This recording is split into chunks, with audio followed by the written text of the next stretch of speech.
शुरुआत BBC Reds से जुड़ी खबर से। ब्रिटिश समाचार संस्था बीबीसी के दिल्ली और मुंबई ऑफिसेज पर मंगलवार की सुबह शुरू हुई इनकम टैक्स विभाग की कार्रवाई बुधवार को यानी आज भी जारी रही। इनकम टैक्स अधिकारियों के मुताबिक ये कार्रवाई अंतर्राष्ट्रीय टैक्स चोरी को लेकर हो रही है, लेकिन क्योंकि ये कार्रवाई बीबीसी की documentary India the Modi question की रिलीज के कुछ दिन बाद हो रही है, इसलिए विपक्ष इस पर सवाल उठा रहा है, इसे बदले की कार्रवाई बता रहा है। देखिए ये रिपोर्ट।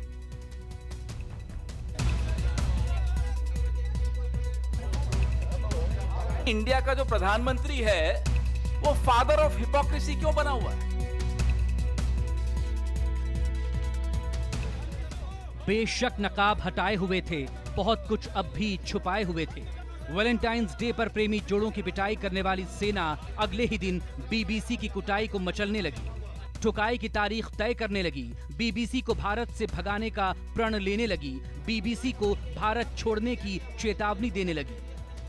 हिंदू सेना के संगठन ने यहाँ पर प्रोटेस्ट किया। दरअसल अंदर इनकम टैक्स की रेड चल रही है और आज बीबीसी दफ्तर के बाहर जैसे ही हिंदू सेना के लोगों ने यहाँ पर प्रोटेस्ट किया, प्रदर्शन किया, जिसके बाद यहाँ पर पुलिस फोर्स जो है, ये देखिए पुलिस फोर्स बढ़ा दी गई है। पुलिस फोर्स आपके सामने है कि काफ़ी तादाद में यहाँ पर भारत तिब्बत सीमा फोर्स है, दिल्ली पुलिस के जवान हैं जो कि यहाँ पर सुरक्षा के लिए इनको बढ़ा दिया गया है। जो हिंदू सेना के संगठन के लोग थे उन्होंने यहाँ पर आकर प्रदर्शन किया, नारेबाजी की, जिसके बाद ये स्टेप उठाया गया कि यहाँ पर पुलिस फोर्स जो है सुरक्षा की वजह से बढ़ा दी गई है। बीबीसी दफ्तर के सामने हिंदू सेना के पोस्टर से 2023 में 1942 की याद आई। बापू के जिस नारे ने अंग्रेजों से आजादी दिलाई, दिल्ली में वही बात बीबीसी के खिलाफ दोहराई गई। हालांकि बापू ने तो अंग्रेजों के खिलाफ भी कुटाई ठुकाई का आह्वान नहीं किया। अब आजाद मुल्क में ऐसा क्या होगा, पुलिस को भी इनका रवैया रास नहीं आया। जो बीबीसी को भारत से भगाने आए थे उन्हीं को भगा डाला। आईटीबीपी के जवानों को बीबीसी दफ्तर के बाहर तैनात कर दिया गया है, क्योंकि यहाँ पर 8 से 10 की संख्या में हिंदू सेना से जुड़े हुए लोग पहुंचे हुए थे, जिनका आरोप ये था कि सनातन धर्म को बदनाम करने के लिए बीबीसी लगातार ऐसी स्टोरीज छापता है, ऐसी स्टोरीज करता है, और इसी को लेकर ये विरोध दर्ज कराया गया था। हालांकि पुलिस बल यहाँ पर मौके पर मौजूद था। 8 से 10 मिनट में तमाम जो प्रदर्शनकारी थे उन्हें हटा दिया गया। अब आईटीबीपी की तैनाती यहाँ पर मुख्य गेट पर की गई है। आपको बता दें कि इनकम टैक्स विभाग के तकरीबन जो 24 अधिकारी जो अंदर मौजूद हैं, कल से ही लगातार बीबीसी की ऑफिस की जांच कर रहे हैं, सर्वे कर रहे हैं कि क्या कुछ अनियमितताएं बरती गई हैं। बीबीसी कुटाई डे, बीबीसी ठुकाई डे, बीबीसी भारत छोड़ो नारे लिखे पोस्टर बैनर के साथ हिंदू सेना वाले बीबीसी दफ्तर तो आ गए, बीबीसी को भारत छोड़ने की चेतावनी भी दी गए, लेकिन ये बिल्कुल नहीं बताया कि वो किसकी शह पर आए, खुद आए या किसी के कहने पर आए। हालांकि नकाब आहिस्ता आहिस्ता सरकता गया, बयानों से सत्ता के करीबी होने का पता मिलता गया। कांग्रेस भी मैदान में आई, जुबानी स्याही फेंकने की जंग शुरू हो गई। तो चलिए, बीबीसी राष्ट्र विरोधी है,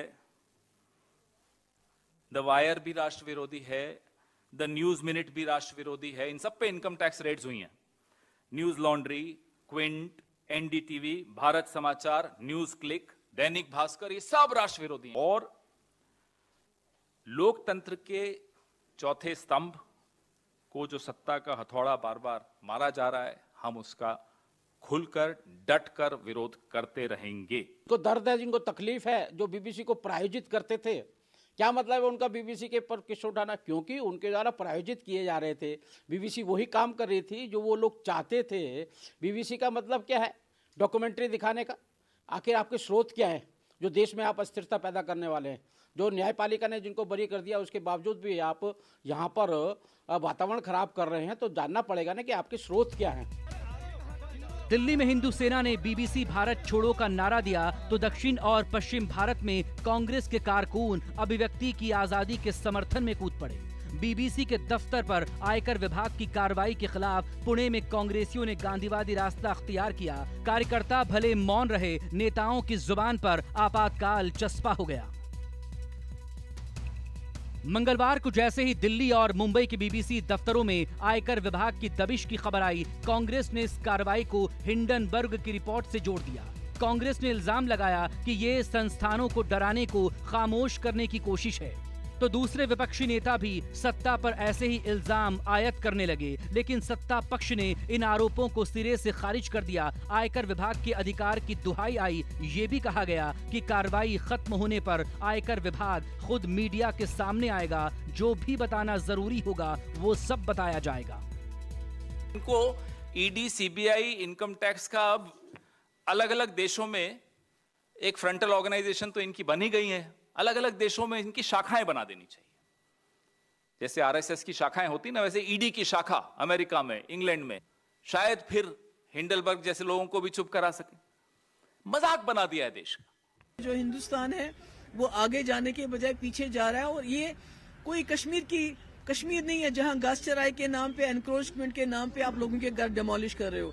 ये बीबीसी है, बीबीसी, जिसकी इतनी क्रेडिबिलिटी है कि दुनिया के किसी कोने में जाइए, एक गरीब आदमी से लेके अमीर आदमी उसकी बीबीसी की मिसाल देते हैं। तो आपने इसके साथ छेड़ा, इसकी कॉन्सिक्वेंसेस हमारे जो मुल्क की जो छवि है उसके लिए बहुत खराब होंगे। मुझे समझ में नहीं आ रहा कि कांग्रेस इसे छापा पड़ी बीबीसी पर तकलीफ हो रही है कांग्रेस पे।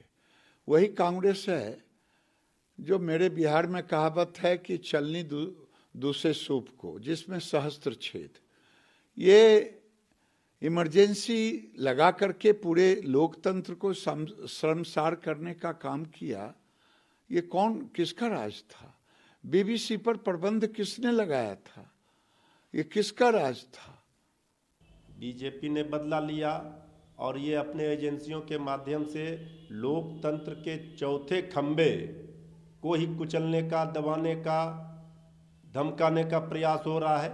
बीबीसी के पूरे देश में जो दफ्तर हैं उस पर जो आईटी रेट्स बताती है कि भारत की जो छवि है वैसे ही मोदी रिजीम में पूरी दुनिया में खराब है। ये जग जाहिर हो चुका है कि भारतीय जनता पार्टी और केंद्र सरकार नरेंद्र मोदी, अमित शाह जी के खिलाफ कोई भी बात अगर कही जाएगी तो उसके खिलाफ कार्रवाई होना ही होना है। वो चाहे पत्रकार हो, लेखक हो, टीवी चैनल हो या न्यूज़पेपर हो। हम लोगों ने पिछले 8-9 साल में इस बात को देख रहे हैं, महसूस कर रहे हैं कि वैसा कोई भी व्यक्ति बख्शा नहीं गया है जिसने कोई सवाल उठाया है। तो बीबीसी के साथ ये होना ही था। गुजरात दंगे से जुड़ी डॉक्यूमेंट्री को लेकर जारी विवाद के बीच बीबीसी के दिल्ली और मुंबई स्थित दफ्तर पर आयकर विभाग की कार्रवाई ने देश के तमाम विपक्षी दलों को नाराज कर दिया है। अभिव्यक्ति की आजादी का सवाल उठाते हुए विपक्ष के ज्यादातर नेता इस कार्रवाई को आजाद मीडिया को डराने की कोशिश के तौर पर पेश कर रहे हैं। बीबीसी ऑफिस में आईटी रेड पर ब्रिटिश सरकार के साथ अमेरिका भी नजरें बनाए हुए हैं। हालांकि अमेरिका ने अभिव्यक्ति की आजादी का समर्थन जरूर किया, लेकिन तलाशी पर कोई फैसला देने से इनकार कर दिया है। दिल्ली से दीपक दुबे और विनय सिंह के साथ अंकुश जायसवाल, मुंबई, न्यूज़ 24।